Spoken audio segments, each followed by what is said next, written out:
Hi there, Colin Hall, BizPlans UK. Today a word for people who are contemplating starting a new business with another party, whether that be a friend, a business partner, a life partner, or anybody else.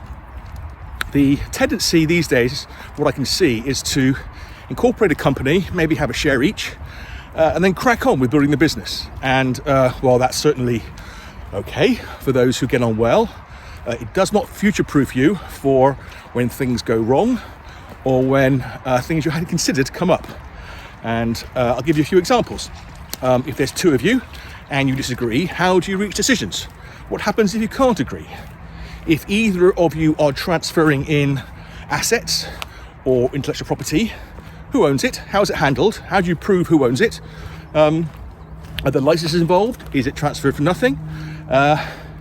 If one of you is involved in other businesses, how do you deal with the potential conflicts of interest, even if it's just the interest of how much time you spend on them and impact that has on the business? How do you split responsibilities for who does what? And how do you hold people accountable for saying what they'll do when? And very often when people start off, they forget all these things because there's lots of goodwill and they're all very keen to see it happen. But over time, these things crop up. And even if you manage to run the business successfully, you get to a point where maybe 3, 4, 5, 10 years down the line, you want to sell it. And because you didn't set it out at the beginning, there's no clarity on some of these issues. And then somebody coming in who's looking to buy you will either say, sorry, too much risk, or they'll say, okay, but I need to discount the price because of all these matters. Or they'll say, okay, I'll buy it, but I'm going to have all these onerous warranties in the agreement, which means I can claw back some of that money if X, Y, or Z goes wrong.